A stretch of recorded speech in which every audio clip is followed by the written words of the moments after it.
Les priorités des ressources humaines chez Danone, qui sont partagées avec le comité de direction, etc., il y en a 3. La première, c'est vraiment le travail sur les talents. Et nous, on s'est donné pour un objectif de développer 100 000 salariés chez Danone. On est 100 000. La deuxième, c'est le travail sur les organisations. On est une entreprise assez entrepreneuriale, assez décentralisée, avec des business, etc.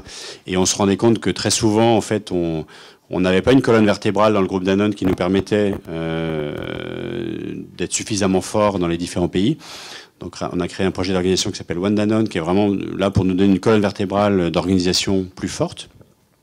Et le troisième priorité pour nous, c'est la création de valeur sociale,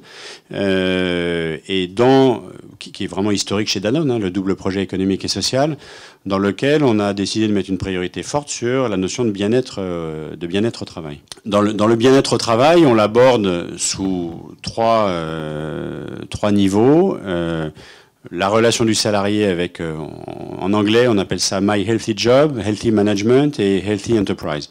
Donc, My Healthy Job, c'est la relation que j'entretiens avec mon travail. Le deuxième levier, c'est le management, avec tout un travail qu'on est en train de faire pour redonner sa valeur au management. Et puis le troisième niveau, c'est les politiques d'entreprise, My Healthy Enterprise, dans lequel s'inscrit des initiatives comme responsable, c'est-à-dire quelles sont les politiques qu'on peut avoir au niveau d'une société, de manière globale, qui vont encourager le bien-être au travail. Pourquoi on se préoccupe du bien-être? C'est pas simplement par philanthropie. On y voit un enjeu de pérennité pour l'entreprise. C'est un sujet qui est mondial. J'ai été étonné parce que j'ai organisé une journée sur le bien-être au travail avec toute mon équipe de direction et j'ai des Argentins, j'ai des Asiatiques, j'ai de toutes les nationalités. Et au début de la journée, on démarrait un petit peu en se disant c'est un sujet franco-français, les sujets de bien-être au travail, de ça.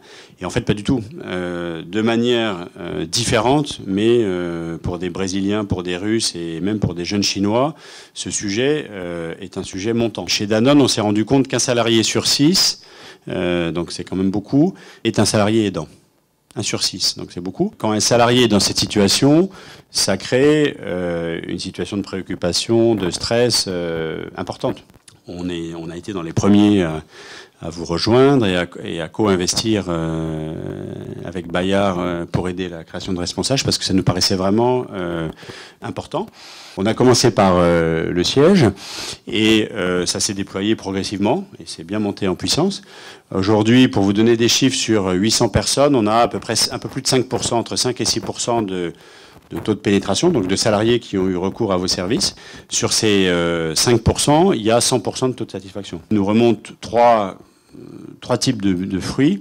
Le premier, c'est la qualité du conseil et c'est l'apport de solutions que le salarié lui-même n'aurait pas pu trouver. Deuxièmement, c'est le gain de temps, c'est dire peut-être qu'avec beaucoup de temps, j'aurais pu arriver à trouver les solutions qui m'ont été proposées en quelques heures. Et un troisième bénéfice de sérénité, parce qu'encore une fois, les journées sont suffisamment remplies et stressantes pour qu'on se dise, si jamais je peux ne pas déléguer ça et ne pas avoir à m'en occuper tout seul, ça va m'aider. C'est une des pièces du puzzle de quelque chose de plus grand qui s'appelle le bien-être au travail, dans lequel il y a aussi d'autres initiatives, mais dans laquelle celle-ci a toute sa place.